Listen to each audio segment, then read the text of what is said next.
We're very close to going live time, so we haven't got time to do all the customary hellos. So can I just say collectively, hello, and I'll be with you in just 2 secs. I'm just.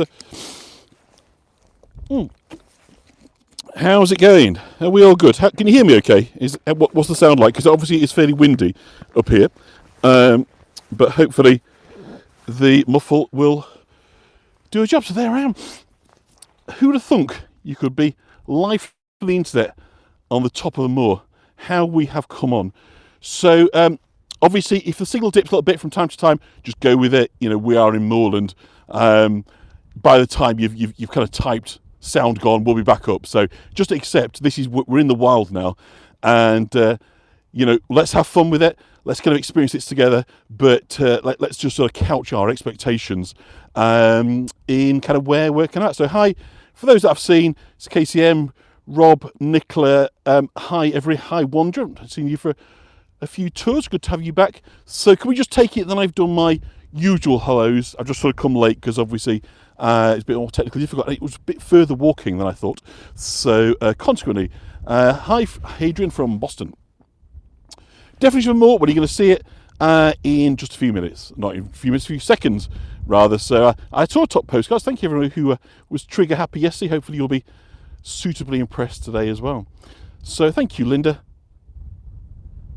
Hello, good morning, good afternoon, good evening, welcome wherever you are. You joining me here today feels like on the top of the world. I am right on top of Ilkley Moor, next to Ilkley Moor. We're going to have a walk across Ilkley Moor, somewhere we've never been on Hago before, and I think you'll find it is very dramatic. So let's just start by kind of giving you a look at these stones in just a moment, but let me just give you a sense. We've got leads stretching out into the distance behind us. If I can pan out, my glasses are a bit steamed up, but it is probably not clear enough to see. But you've got Bradford, Kirklees over here. As we kind of gradually turn around, we'll be facing towards Harrogate and to Ilkley. So as you can see, we are in a very, very kind of, so a moor really is, someone was asking a minute ago, what is a moor? A moor basically is a largely untreated environment whereby kind of natural habitat is allowed to flourish, and there are some management up here, some of it's created for grouse shooting and so forth, but for the most part moors are natural kind of wildland environments. So we're starting here, so we're on Ilkley Moor, so it's an area of moorland between Ilkley and Keighley in West Yorkshire in England, and of course it's well known for the song On Ilkley Moor Bartat, which we will pick up in a few minutes. We'll talk about that a little bit later on, but also known for its carved rocks. This is all heather, absolutely. If we come up here in August, it'll be beautiful purple colour, but didn't know there's water at the moor. There's lots of water around. Yeah, it's quite boggy. Grouse shooting has been stopped, I think, in parts, but there's obviously some privately owned parts sort of behind us that aren't, not all of it I don't think is owned you know, by Bradford Council, but I could be wrong on that. But anyway, let's talk about what I do know about, and that is the place where we're starting today, which is the 12 Apostles Stone Circle. So I'm going to pan out here to hopefully give you, and what we've got here is the remains of a stone circle. The diameter is about 15 metres from one side to the other, and the circle originally had between 16 and 20 stones, but it's now just 12. Now, the signal's not brilliant all the way around, so we're going to do our best to come in close, but if the signal sort of drops off, I'll kind of move. They're made of the local kind of millstone grit, and by the mid-20th century, all these stones had fallen over. So they've been kind of lying loose, they've been re-erected. So we don't know precisely whether they are in the original locations, but imagine sort of pretty sort of close by. And the circle inside, the kind of centre, is the Art of the Amazing Stone Circles, is now all kind of worn away. It's corroded. In fact, this is really seen as a kind of problem site, because actually this is a prehistoric, this is Mesolithic we're talking about here. So this is sort of straight after the Stone Age that we're talking about, prior to the Neolithic era where people began to farm and cultivate. This is remnants of a hunter-gatherer society. Just take that in for a moment. People living up here between 5 and 20,000 years ago. and almost certainly using this as a place of worship. Isn't that incredible? We're going to see another one on the way, actually. Friday we hit it. We may miss because it's quite hard to find the paths, as you can imagine, kind of around here. But isn't it dramatic? So the signal's just dropping, so we're going to move around. Maybe. We don't know, Anne. I mean, this is the thing, obviously, when we're talking about the kind of prehistory. The prehistory, of course, is the history before stuff was kind of written down. So before the Egyptians sort of started really with kind of characterising it, even though a lot of this was drawings, wasn't it? Aren't very tall. No, not especially tall, about 3 foot in height. But what a magical space. So I'd say it's very kind of corroded, very eroded. But, nonetheless, it is, aren't very tall.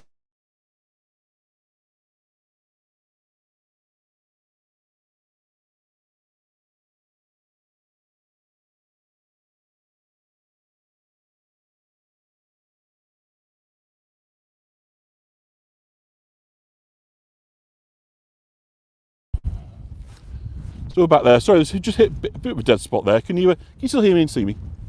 Yes, very similar. I'll try and get up to Castle Rig. I haven't done a signal test about Castle Rig yet, but again, a very, very kind of similar vibe. So that's. I mean, hopefully that is a kind of nice place for us to kind of start. Hello, Peter from Brisbane.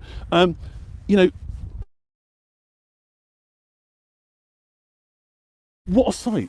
It's the entirety of it, but what a privilege to be able to bring it on Hago to, in effect, something from the later Stone Age, the period after the last ice age. Imagine how exposed it would have been living up here. So Margaret is saying memories. Does that mean that you've been up here in a past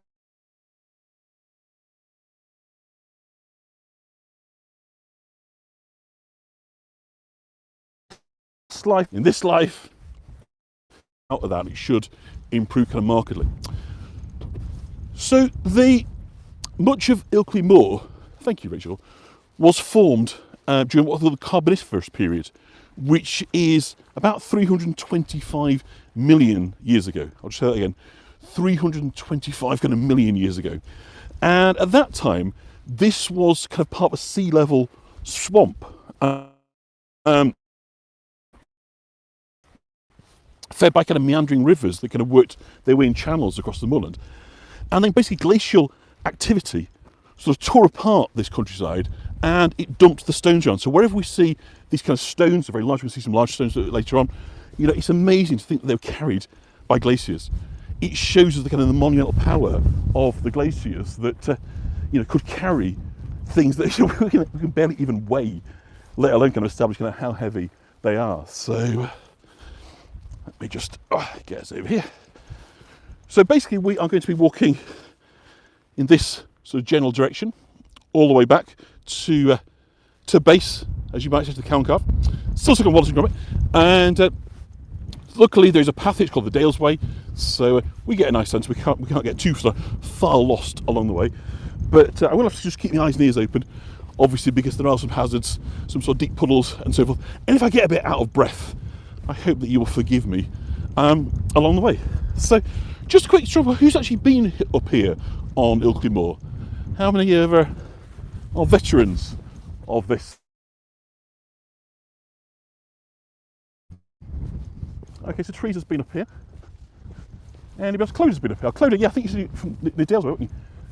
So, there it's mad, we've got a 5-star now. Isn't it amazing? We're getting level 5 internet coverage up on the top of Ilkley Moor. Who'd have thunk it, folks? So let's get to the sort of panorama, which the picture is so sort of good. Clodagh's only 6 miles away from here. So yeah, so obviously what happened over time was all these sediments that were being deposited by these kind of rivers that meandered, basically got compressed. Obviously the weight comes on, and that then forms kind of sedimentary rock. So the rock layers are formed by kind of sort of silts and soft stones that are, you are the only means of seeing this, Dr. Benita. Well, I'm delighted then to be your eyes. Is, well no, not to, hopefully that will work. So let's keep going onwards, upwards. So basically what happens is then you get a kind of compression, and that's obviously how rock was formed. So we're going to see a kind of rocky outcrop just kind of in a moment. And So that's the kind of general direction we're walking towards, is that hill in the background. That's kind of Burley and Wharfdale looking down, sort of Ben Ridding, that sort of direction. So that's where we're headed, and hopefully we'll get there. Or maybe we won't, but I'm wondering if I even take the right path straight away. But anyway, we can't go too far wrong. If you see me lost on the moors, never to be seen again, then we need to find the Beckstone Beck, and that should then sort of take us. But I am wondering, actually, I may just bring up the map for just 1 second. In fact, could we just bring up the map and just check? Can you see the Beck line? I'm just going to bring up my Google map.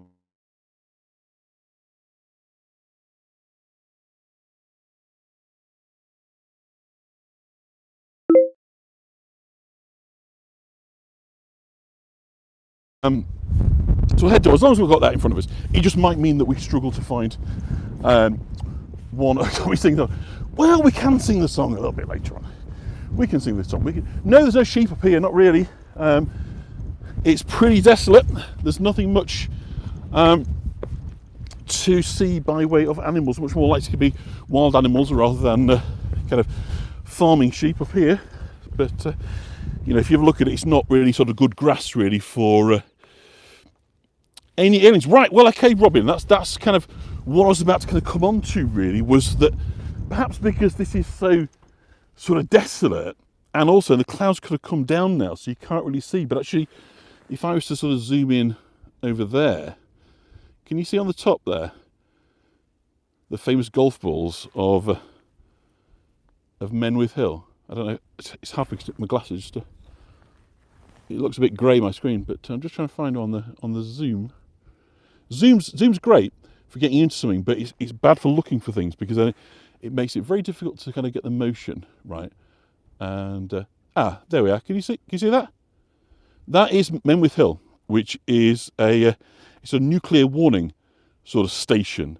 So this is very much as Harrogate way. This is kind of very much a sort of place of watching, which kind of brings us into a really cool and interesting story about something that happened here, because this area has long been associated with UFO activity and paranormal activity, to without putting too fine a point on it. And there was an alleged UFO incident here on Ilkley Moor on the 1st of December in 1987. So a retired police officer claimed that he'd been abducted by aliens whilst he was on a morning walk, and that he even briefly held on a UFO craft, if you like, before being returned to the moor. And interestingly, I don't know if anybody can remember this, but the man took a photograph of the alien, of the moor rather, and it shows a picture of the alien that abducted him. Does anybody remember this story? Just give me a thumbs up if you're sort of familiar. Roswell Moor, yeah, absolutely. Yes, they are heather, and they will be in full bloom by sort of August time, but right now we are obviously kind of brown. So let me just bring up the image and you can kind of judge for yourself. So this really rather kind of grainy image does it involve probes? Yeah, they're sort of removing them now. So this photograph suddenly became a kind of news story in the UK, and it's been kind of cited as one of the kind of strongest pieces of evidence that we have for extraterrestrials visiting the Earth. Although, of course, skeptics said it's incredibly blurry, dismissing it, saying it's a hoax, it's a kind of cardboard cutout, saying the photo has been doctored. So obviously all manner of kind of claims and kind of counterclaims sort of running, you know, against this. But there have been many supposed UFO sightings on the moor. And again, people have said this is because we're near Menwith Hill, near the Air Force Base, we're very near Leeds Bradford Airport. So you see little sort of smaller paths kind of crisscrossing way. So somebody's asking about the kind of paths. Obviously the paths are very, very useful for us, but you know, either side it is very. So I think it's the National Park Authority of Bradford Council. I'm not entirely sure. It's not ancient, the path. So the story goes under the name of a chap called Phil Spencer. It's not his real name, and he's a retired policeman. He moved from London to West Yorkshire, with his wife and child to be close to his wife's family. He's following his retirement from the police. And what he said was he was walking up here on the morning of the 1st of December. And he was walking to Ilkley Moor to visit his father-in-law in East Morton.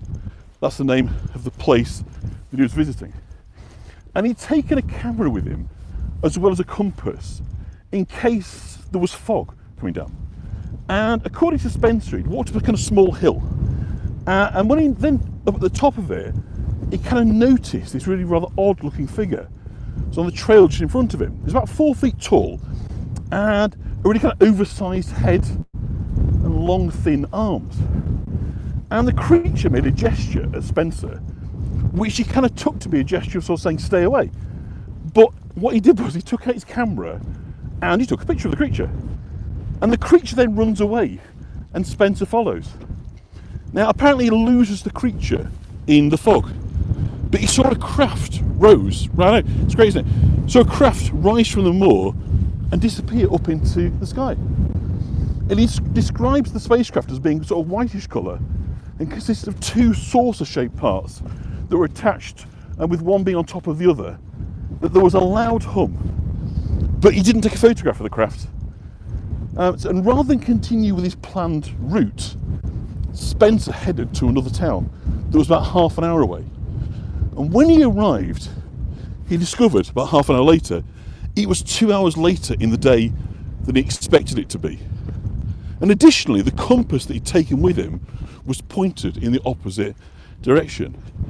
So it's all kind of a bit strange. And in the days that followed, sorry, I think I've taken a path that was the wrong one, but anyway, never mind. Spencer, it said, made contact with UFO researchers named Jenny Randalls and Peter Howe.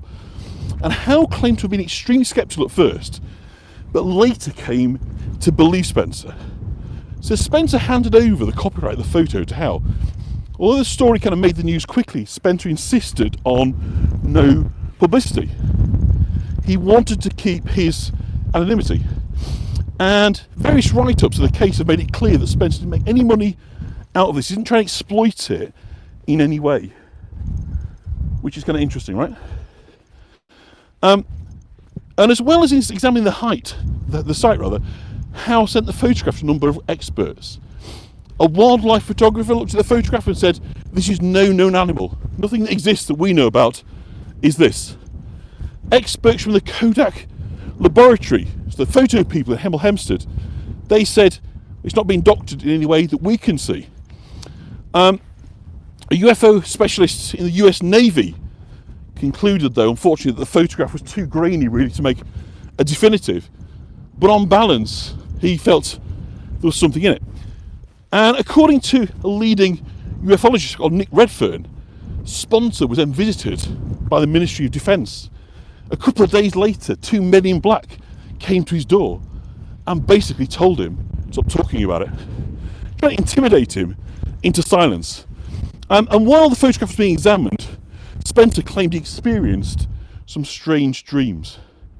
Now, following Howe's advice, he attended a session of regressive hypnotherapy, and this was carried out by Jim Singleton on the 16th of March 1988. And under hypnosis, Spencer's original account of the incident changed. Singleton has called it a genuine recall, and Spencer now recalled that upon seeing the creature on the hill, he was instantly paralysed. So this is a rather different story now. That he was then lifted up a few feet and pulled into the craft. When he entered the craft, a voice told him to be calm. A group of green aliens then performed medical experiments on him, inserting items into his mouth and nose. And he was given a tour of the craft and shown a film. The film showed apocalyptic imagery, and including a number of nuclear explosions, famines, floods. And Spencer was then shown a second film, and he's never revealed the contents of the second film. Are there bogs if you go off path? In some areas, but I think I am on the wrong path, so I'm going to just try and wander back in this direction in a minute. In fact, we'll start trying to do that a little bit and just see what comes over here, because I know I've gone the wrong direction and I don't want to be getting too far off. So following this, sponsor was kind of returned obviously to Ilkley Moor, where he took the famous photograph, and he claimed the alien was actually waving goodbye to him, not telling him to stay away, as is in his kind of original account. So this kind of incident, as you can imagine, you were heading east. Well, I want to be heading down towards the Cow and Calf. So if you can just bring up the map and look, and as long as the Cow and Calf is in front of me, which I believe it is, then we're going broadly in the right direction. What was this? What year was this? 1987. So Mark, if you should able to check that map for me, but I'm pretty sure that we're walking. Well, I know walking in the right direction. It's more of a case of when I can find the path. It's a shame I've come on the wrong path, so I wasn't paying attention. So it does mean that we'll miss out on the other stone circle I want to show you, unless we happen to stumble upon it. But I'm sure we can get the overall sort of vibe as we walk on. But of course, it's downside easier to walk on there. What we're looking for is a backstone beck. We want that really on our kind of left-hand side, and that will guide me sort of back down. So again, sort of skeptics wonder why it was Spencer didn't take a photo of the aircraft, because obviously it would have been I'm not a form I'm sort of cutting across now, hoping to join the other trail, because I took the wrong side. We are heading in the right direction. I thought we were. So basically, we're basically walking down, and once we get towards the end, we'll have the kind of famous Cow and Calf sort of foundations, and we're looking for backstone beck. So if you can look on the map and let me know how close we are. Hopefully it is to the left of me. Is it what you're walking? No, it's pretty dry actually. It's pretty dry up here. So Backstone, by the way, is the name of the stream, and we think it comes to the left. And how sort of far are we, Laura? Do I look to be quite a way? Tell you what, I'll start walking sort of diagonally left and forward, and you let me know if I'm getting sort of closer. So I do walk parallel. Yeah, it's getting boggy, so I can tell there's some water around it. So, I know, stay off the moor, stick to the path. And what have I done? I'm on the moors and off the path. So that's why I'm just trying to get us back there. Because, so Backstone, we believe, relates to the expression Bakestone. Head to 11 o'clock. Okay. Thank you for that. Yeah, that's kind of what I expected. A little further than you've travelled since changing direction. Okay, thank you, Sandy. That's no problem. You're welcome. So I think we're sort of converging towards where the path we can kind of join back up. And as I say, I just got a bit carried away. So have you gone Bartat? Well, I have actually, because it's surprisingly warm today, and we are. Funnily enough, KCM, I've got new boots on, so there you go, brand new for today. Oh, it looks amazing! It looks amazing, and this is obviously Billy Moor, that's a Harrogate way that we're looking at. Oh, easy to get lost, which is why obviously we want to get back towards the track, towards. If you use Hago, touch the map. Thank you, Benita. That's a very good clue. If only I could touch the map and see as well. Isn't that remarkable? The only person that can't see the map is the person that might need it. That's a bit of an oversight, isn't it? It never really kind of occurred to me before, because I've never actually thought I want to use the map. So you guys have to sort of point me in the right direction a bit. But I know we're getting towards it, because I can see that I've got you, I know. Otherwise, by this stage, I'd be getting a wee bit nervous and going, how much daylight have I got left? How far am I? But I'm pretty sure I can see Ilkley starting to come into the distance. So we'll talk in a minute about Backstone Circle. Tell you what, let's have a little change of mood. And if I can find it, just while I have a breather, because this bit is working a bit harder. You can imagine I'm walking across sort of rough, soft grassland, and so consequently it is a little bit more strenuous. So to give myself a little breather, you can have this.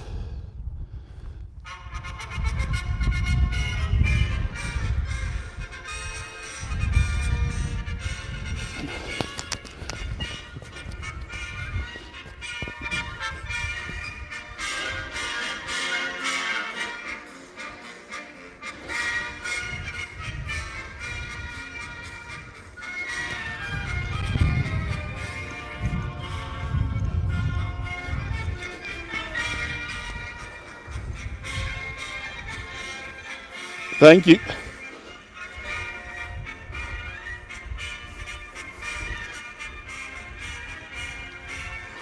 I did. Oh, see the grouse then.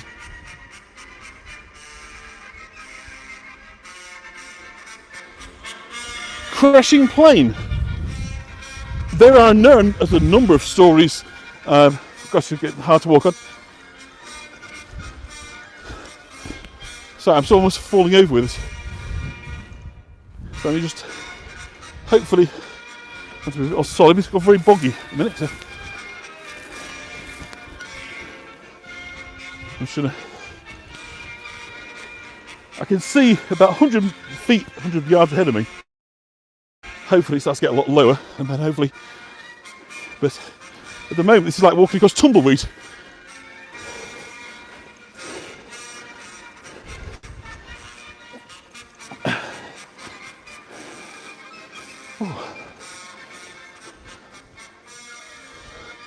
Absolutely. Oh, I can tell I'm near because it's very boggy underfoot right here.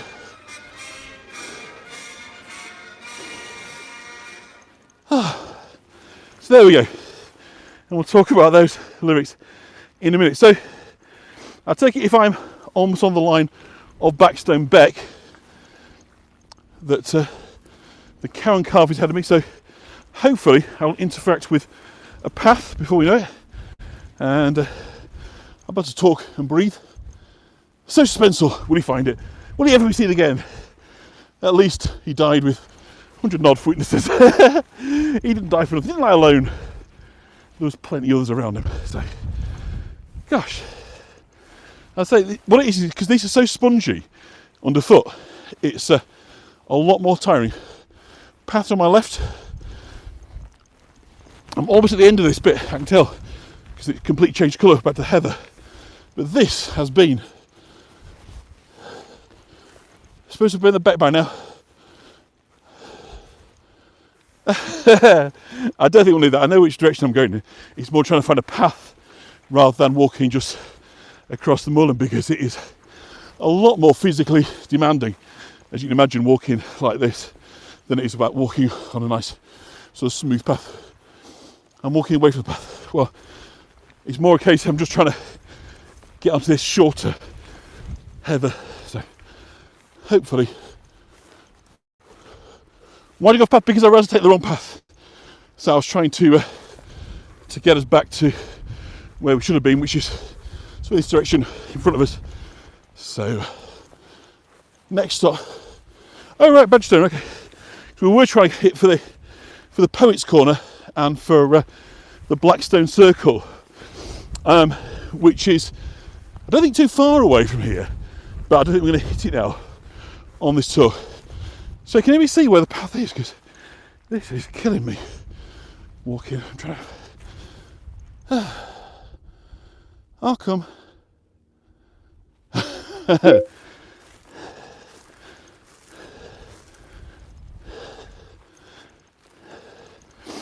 It's getting a bit short, a bit easier.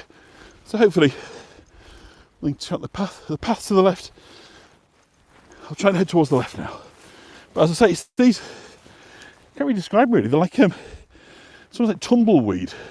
But you can see how soft that is. That's the difficulty of walking on that. So it feels like every step is. So I'm heading left now. Thank you, Susan. Obviously that's, if you head northwest, if the map is correct, so Gonna keep walking. Yeah, mass cover with grass, I think that's right. But it is, as I say, this is really heavy weather for walking because, as I say, I took the wrong path, and so we're paying the price. Pete, yeah, that's about right. But hopefully we'll find something straight ahead. Straight ahead, I can take the path. That's good to hear. Walk straight and you find it now. Okay, getting a little bit.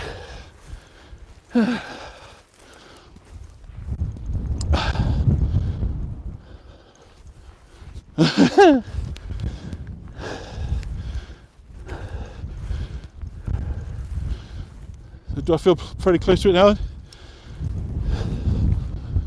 It's okay to go slow. Oh, fucking hell. Excuse me. Yeah, well, I'm trying to, Mark. I'm just not able to see one at the moment, but hopefully one will present itself before too long. I say that's where we're heading down towards, is down there. So I think I can sort of roughly make out, think where it is. It's just, it's so flipping difficult to walk on this surface. So for those of you in any doubt whatsoever, this isn't for people with mobility problems at all. You would have major struggles on here. As you can see, I'm pretty fit and reasonably fit for my age, and I'm finding this very, very heavy weather, but it is stunning at the same time, isn't it? So hopefully fantastic. Should be right or soon. Be right away, as in quick, or to the right.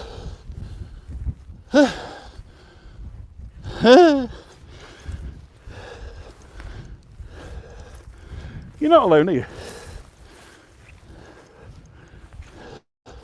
It was more just a case of I wanted to take, because obviously without the apostles, I wanted to take 3 of the stone formations.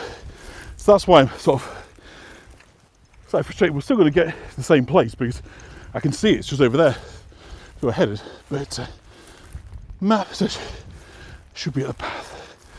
Well, let's see if the map's right, because I ain't seen it yet.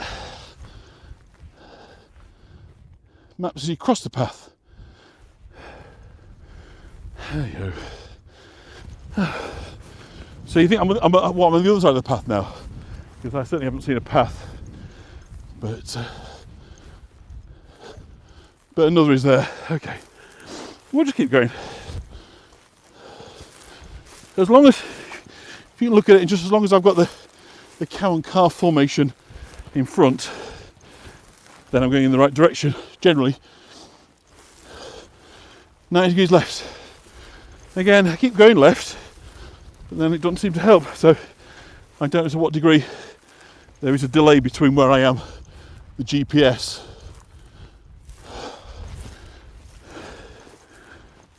But it's very nice up here, isn't it?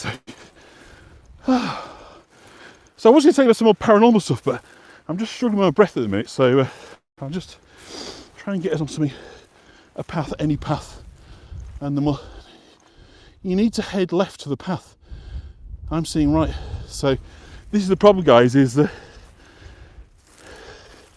you're giving me conflicting information, which I know it's not deliberate, but it makes it really difficult to know for certain which is the best thing, other than to head in a kind of forward direction, and hopefully we'll get there.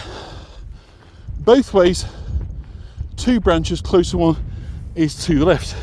But as you can see, there's nothing visual, there's no markers on the path, so literally until you sort of stumble over it. But I'm going to head, sort of slightly, northwesterly.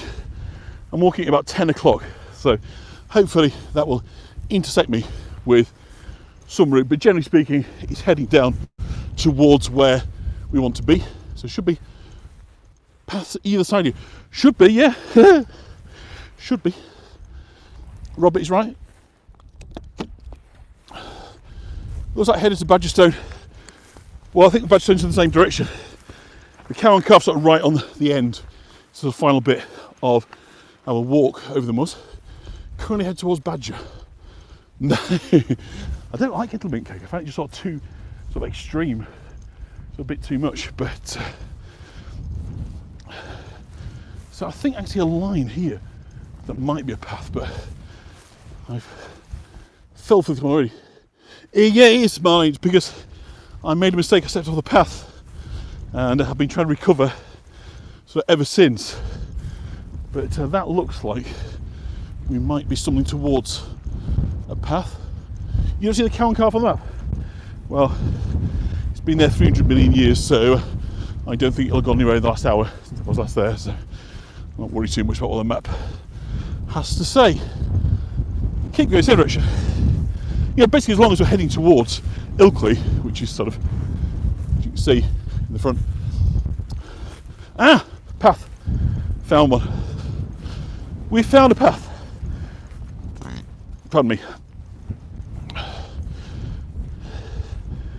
So, I don't know how direct this path is, but it's a darn sight easier than walking through that. So, until such time as I can pick a path, I want to be over there. If I stand in the middle of the screen there, right, and you've got seats at the bottom, just come off zoom there for a second.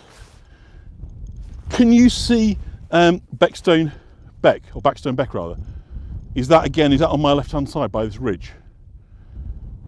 Because that's really the path that I want to follow down. As I say, I came too far.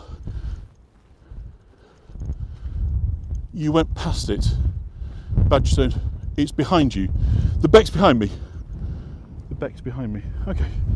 We'll keep going in this direction, but this path seems to be taking me over this way, but we crossed Backstone Beck a while back. Yeah, which it goes right the way down, so it's not a sort of single kind of entity. It is obviously, it crisscrosses right across the top of the moor, so it isn't kind of one-off thing. But anyway, the place I wanted to take you is, I think it's up there. I think I can sort of see the stones, which is, can you see some standing stones up there? If you take this path the other way, you'll come to the Beck. So anyway, those standing stones are what is known as Backstone Circle, and it's another one of the Stone Age circles originally. Of course, it's been much messed around with over time, but that's where its origins are. And what's interesting about that one is, again, it is very, if you go straight towards left, there's a Badgerstone area on the map, straight ahead, then turn left at your next path. Okay, so I'll keep going straight ahead and then we'll take the next left when it comes up. So it's another site for the supernatural. As we discussed earlier, obviously we had the story of the policeman and the kind of UFO. It's not the only paranormal activity that's known up here. As I say, people have been up here for at least sort of 5,000 years, maybe 20,000 years. We know that the stone circle that we saw at the beginning of the 12 Apostles was used for kind of religious purposes. And it's clear that some stuff was kind of going on here of a paranormal, religious, spiritual, magical, you know, whatever you want to call it. Just over to our left, and we're not going to get across to it now, there's a double ring of stones. Probably just a single ring, which this path's very boggy, so I'm just walking around just very close to the left path crossing. Oh, I think I can see it, yep. So if we follow that left path, will that get us back onto the line? And at this site, there has been a lot of activity. A lot of people have gone there and they've simply said they don't like the feel of the place. There is something malevolent there. There is something. 2 minutes, turn left and head towards Badgerstone. So I think I can see a path just coming up, so we'll kind of go there in just a moment. So thank you, everybody. So it's been a bit hopeless, but obviously it's incredibly difficult when you're trying to do a bunch of things, trying to read, obviously look at the chat, you're trying to, I'm just keep looking at my notes, I'm looking at the overall direction, I'm trying to make sure that the picture looks okay, I'm looking at the signal, and all right, I don't think we're going to head across the circle now. I think the light is going to be kind of coming down, so I think we'll just so head back down. I'll just tell you about it. But we've seen your Hago team will absolutely go left for Badger. So I haven't as yet seen a path that runs to the left, but I'm going to just keep walking. So again, sort of lovely stony kind of outcrops. Yeah, don't worry, Matt. I'll be fine. It's really isn't that far. And yes, I've got one on my hat. So we'll get there. And I've got one on my phone as well. I've got two phones with me. So don't worry about that. We'll be fine. So let me just have a drink. What we know is, in terms of the layout, there is if you go to the Backstone circle and then you measure it to where the 12 apostles are, and then the other one whose name just escapes for a minute, it creates a perfect isosceles triangle. So whoever laid these places out, it wasn't random. Will I get... that sounds painful, but that's what we'll do. We'll head down towards there. So you can see we're coming down, to sort of the front of the bow. You've crossed first left, another coming up. They're pretty a lot more visible on the map than they are. I mean, as you can see, this is the path that I'm kind of following here. It's sort of not a lot that you can actually kind of make out. So, here's a path here coming on the left. So do I turn left at this path here? Park my car at the bottom. So right at the bottom, where we're going to finish up, that's where my car is. Yep. Civilization. Yeah, civilization's just down there. You can see all the houses coming in. Right, so there is a path here to the left. So we're going to take this path, right? Yeah, it's honestly, it's fine. Don't worry. So we're continuing straight down this path. So I've now turned left, and we're walking along. So as I say, it's going to bring us out to the kind of same place. Hopefully, at the end. Is that a path? Well, it's sort of. Yes, to the left towards Badger Stone. Well, it's sort of a path. It's been walked on. You can see there's footprints and other people have walked on it. Wherever there's boot prints, that gives you a sense that it is a path well trodden, as they say. So, well, I'm actually welcoming it to a degree, Molly. And as long as we're also agreeing, it's when I'm getting contradictory information that it becomes sort of slightly more problematic. So, oh, look at that. That's a big grouse. You see that?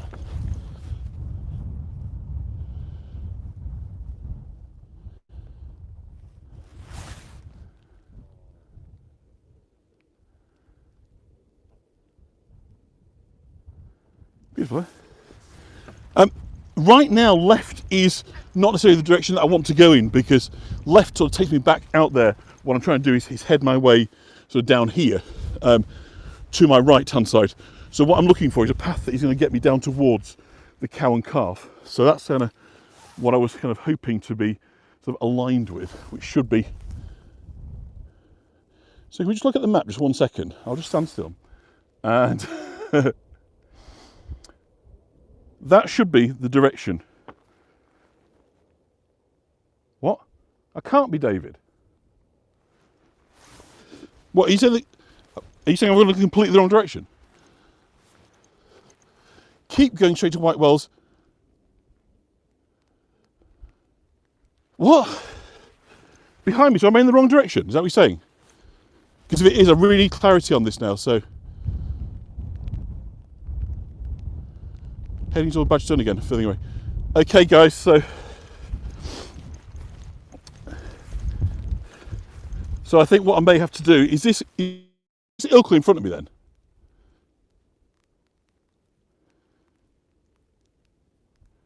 That's Ilkley. So I think what I might just do is head down into Ilkley and then find a taxi to take me up to pick up the car. I think that's probably the best bet. So I don't know how I managed to get that so wrong. But I've now lost a path as well. So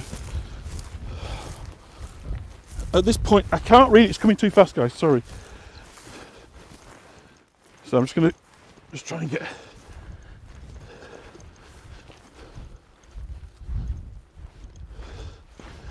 Well, my gut is just saying, head down towards. As I say, I didn't realise I was going in the wrong direction. Is to go down towards the civilization, where I can see obviously lots of houses down here. So heading down, eventually going to hit civilization. Obviously taking the wrong turn on the path, but quite sure how I did that. But anyway, there we go. Downhill to Millennium. No, I'm not going to stick to York. That's further fun in that. It's just because I didn't spend quite long enough planning the route on here. So, unfortunately, I arrived a bit late. But, no, I'm not going to stick to York. It's the first time on Hago that I've got lost. So, I've been doing it 2 years. Going on towards Keighley Road. So, I'm sure if I get down to the bottom, in fact, there's like a woodland copse here. I don't know if that appears on the map. And as Davey says, the further down we go, at the end of the day, it has been an adventure, hasn't it? It's just not the adventure that I planned. But there we go. That is the life of a guide. I deserve what, sorry? A treat, yeah.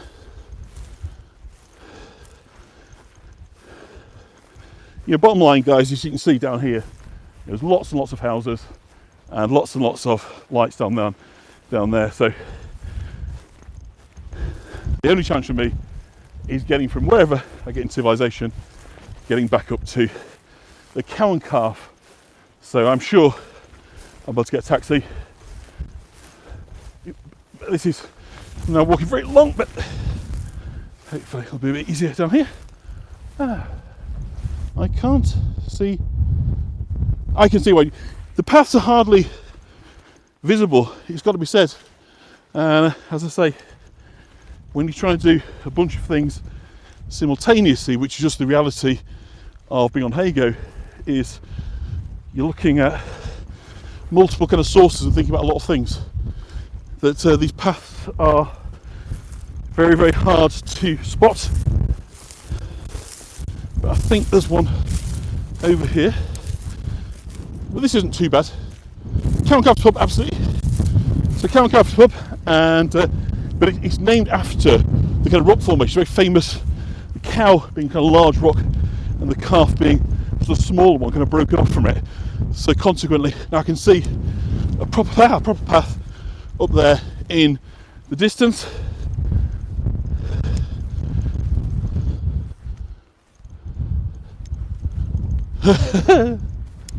Got lost on the tour.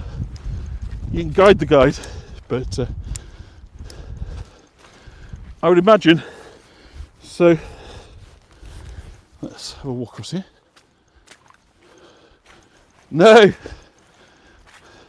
but if needs be, I'll just go off the tour and open up the camp, the Google Maps and the compass on my phone. So, like I say, it's just the town is kind of below me down here. So, and as you can see, because I'm streaming to you, it means that obviously we've got 4G, so it's not hugely sort of problematic. Looks about as far as I've already walked to the right. Okay, I may walk when I get down to the bottom, but there's a path now that I'm able to follow. So I'm north of Badgerstone, headed towards. Keep going. That was useful. Headed towards civilization. Yeah, I'm just looking at where there's a path here. I'm just looking to get how pretty. Yeah, they are, but again, it's something else to carry, and this is the reality of kind of Hago and guiding. Is you're already one hand down because of the gimbal, so consequently, it's not as simple as when you're walking by yourself. You know, you are kind of one-handed. So you know, until such time, you know, I think, to be honest, probably within a couple of years, I suspect we'll be looking at kind of wearable tech. It's lovely, isn't it? So we're kind of into like a wooded copse now. I don't know if that's appearing on the map, but we're going to walk our way down towards the bottom, and with the bottom, hopefully, we should encounter both civilization and hopefully a car. At least I know where my car's parked. I'm in the Cow and Calf car park. So I'll go to taxi, take me to the pub, which is not a bad command, isn't it? So if anybody's left me a tip today, I'll use that to buy a pint. Richly deserved after this this kind of marathon. But how wonderful, though, just to expose you to the kind of wild, sort of rugged, just sort of Yorkshire. It is part of the country where we have follow the water does keep. Yes, I think you're right. I mean, this is what I'm trying to do now. Is actually there's a better path here. That was a bit unstable. This one's slightly better. Thank you, Laura. So we're well on the way down now. So try to stop going. I can't really. I'm just following the path that's here now, Leslie. So it's so tiring walking on paths that I don't really mind too much where I end up in the town, because from that point onwards, it's a much more easy logistical challenge to get back to the car. So I will, at the bottom of here, the path was veered to the right, so I'll pick that back up. Does my arm make with the gimbal? I'm kind of used to it, Kathy. I've been doing it for 2 years. So, at first, I don't know if the guys on here, they would probably take a different view. I don't know. I suppose it does take a bit of practice, but over time you get used to anything, really, don't you? So, not so much now. It's, if anything, the thing that I have a problem with now more is my feet, because I do such a tremendous amount of walking that, and not a lot of sort of time off in between them, and the driving as well. It tends to be my feet rather than my hands or my arms that suffer. So coming into a network of paths now. So do you think I'm better off heading towards the right? Because there's a path that heads right. Oh, sure. And there's one that sort of heads sort of straight on. So yes, go left for Keithley Road. So I've had yes, go right. But so there's a path here. I can either go well straight on. There isn't really let me show you what I am like. So there's a path going that way to the left. Thank you, Adrian. And there's a path going right, which is that way. So right is for the centre of Ilkley. I mean, obviously Ilkley's just down here. So left is Keithley Road. So all right, everyone's saying left. So it doesn't really make much difference. Ultimately, it's a case of just where. I don't know. I don't know where I am in relation to the Cow and Calf, but it's going to be a taxi ride, isn't it, away, or some such thing. So we've gone left. So I've gone with it. I've followed the guidance. We're going downhill. Yeah, John, Karen, I'm pretty sort of low down in myself, obviously above the town. You can see the sort of town is kind of stretched out, sort of below us. But again, you get this sense. We were talking about this kind of quite recently. Is this has been killing me. I've been there many times. This is kind of like a proper path, really. It's as close as. Again, what we're looking at, is kind of glacial valleys, glacial activity of how it's kind of shaped this landscape, and obviously Yorkshire. Now then, I can either keep going left, or there's a path now which seems to be taking me down lower and kind of more central. Right, so I think we'll head. They're all going in the same direction. It's just really a case of where I'm going to end up in Ilkley when I get to the bottom of it, really. So this is taking me further down the hill. So this is this where the Wells thing is? White Wells? Is that where I am now? Have I come onto that side? Right. Okay. Yeah.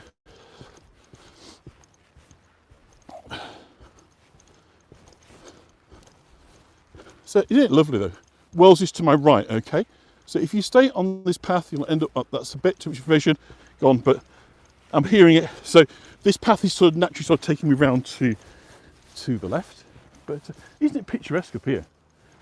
So the path is naturally taking me a little bit left, so you can just see how the path is sort of veering down, but we're gradually kind of working our way down. So very, very confident that we are. I definitely have. So let's talk about the song, because I've got a bit of a breath back now. Does anybody kind of know the lyrics? It's a most odd song. It's sort of become the unofficial anthem of Yorkshire. And it's actually written in a Yorkshire dialect. It is path looks well used. Yeah, I think this path's fine. So it's all written in Yorkshire dialect, and the tune isn't original. The tune is actually called Cranbrook, and it was written in the early part of the 19th century by a man, funnily enough, who had been, he was illiterate, like a lot of people would have been in those days. Didn't learn to read and write until he was 28, but he was deeply sort of spiritual, became literate so he could sort of study the Bible. And then to kind of celebrate learning to read, he wrote a song, which was Cranbrook, and that's the tune of Ilkley Moor Bartat. So it starts as a Methodist hymn. It's also traditionally used for the tune of when shepherds watch their flocks by night, but of course now we associate that with a totally different tune. Cranbrook, yes, Cranbrook. So your first spelling was absolutely right. But it's believed that the lyrics of Ilkley Moor Bartat was written in the early part of the 20th century, and we think that it was on a chapel visit. So in those days, a lot of Methodists around. So of course, being Methodist, they knew this piece of music. And so they wrote a comic set of lyrics, and it was said to be a little sort of cheeky poke about the fact that on these outings, of course, chapel outings were kind of social ones. There was a bit of canoodling going on, and once they kind of got out of the sight of the pastor, boys and girls would pair up and disappear off into quiet little corners, and basically have a kiss and a cuddle. So, that sort of was a bit of an in-joke, as you might say. And so they wrote this song. Nobody knows quite who wrote it, but we know that it's written in a dialect that suggests that it is from the Halifax area. So it would seem that it was people working in kind of Halifax sort of textile mills that came up with it. But there is no sort of individual sort of author for it. And so the whole thing relates to this idea of sneaking off on Ilkley Moor. But the joke is obviously not wearing your hat. So I've got them written down, so I knew I wouldn't be able to remember the lyrics, so just let me find them for a minute. So I'm going to go through them. I'll try and go through them I'll do a simultaneous translation for you. I'll try and give you how it sounds in an authentic West Yorkshire. I don't forget I was born in West Yorkshire, so I know what the accent kind of sounds like. And then I'll kind of translate it so you know exactly what it means, because obviously it's not immediately apparent. But as I say, it was written to the tune of Cranbrook. So if you want to dig that out, Cranbrook, you may well be able to find it. It's a bit of an obscure reference. But there we go. So I'm just finding my lyrics. Where are they? Got all written down here. Right. So it's, where hast thou been since I saw thee? I saw thee. And what that means is basically, where have you been since I last saw you? I saw you. And the next bit sounds like it could be an answer, in other words, a call and response. But I don't think it is. I think it's more accusatory. In other words, I know where you've been up to. Right, so I think it's put that. The next line is, on Ilkley Moor Bartat, which means on Ilkley Moor without a hat. Again, I'm just following the path. So the path is sort of working its way down, so don't worry too much about individual sort of directions. We'll kind of find our way. And then it repeated again, just a repeating chorus. So a verse rather. Where hast thou been since I saw thee? So it's all these and thous. It's talking about old English language, kind of biblical language. So where have you been since I saw you last? And again, the accusatory. On Ilkley Moor Bartat. On Ilkley Moor Bartat. On Ilkley Moor Bartat. So on Ilkley Moor without a hat. 3 times. It says, "Thou's been a courting Mary Jane." So courting means romancing. Yeah. So you've been courting Mary Jane. Do you familiar with that term? My grandma and granddad always talked about courting. When we were courting, they would say, I don't know to what degree that is a term that you're familiar with. So I can't quite tell now which way the path goes down. The houses are very, very close now. But let's go this way. Hopefully this will bring us up somewhere. So, you've been that's been courting Mary Jane. You've been courting Mary Jane. That's bound to catch the death accord. So you're bound to catch your death of cold. So the concern now is that, yeah, the concern that I'm coming to a road now. Fine, after all this time, guys, are coming to a road. So now the concern is you're going to catch your death of cold because you're not wearing a hat, rather than we know you've been up there canoodling with this girl. So it's a bit silly. So you're bound to catch your death of cold. Then us will have to bury thee. So now we've got a kind of accusation. The ones that have to bury you. So they're up. So you're going to say after you've died and you've been buried. And that's quite an old-fashioned sort of thing. They used to talk about that, being eaten by worms. This idea of what happens to us after we die. So the worms will come and eat you up. Then ducks will come and eat up worms. So what it's now saying is that in turn, the worms that have got fat and that have feasted on your corpse will now be eaten by the hungry ducks. So then the ducks will come and eat you up. Then us will go and eat up ducks. So of course then they will catch the ducks and they'll eat them. Then all of us will have eaten thee, we say. So and then at the end of it, we'll have all eaten you. So basically it's, you know, if you go off doing your own thing, caught in Mary Jane, slipping off, not wrapping up, if you die, it's your own kind of bad luck. So obviously it's sort of comedy, sort of silly song, but for some reason it's lasted, and there's all sorts of kind of variants on it. Lots of people kind of shout out with the trousers on at the fourth line of each verse, or where the ducks play football. There's various. The station Centre of Ilkley. Okay, we'll kind of perhaps wrap up there. How far is that to Centre of Ilkley? We'll perhaps kind of wrap up the tour there, because obviously the light's kind of coming down. But yeah, I'll see a bit of Ilkley while you're here. And so it's a kind of, or where the nuns play rugby, where the sheep fly backwards. There's all manner of elements. Yeah, the worms eat me up. The worms come and eat me up on Ilkley Moor. But we did all right, didn't we? We saw a lot of the moor. And as I say, unfortunately, you just take one wrong sort of step, and then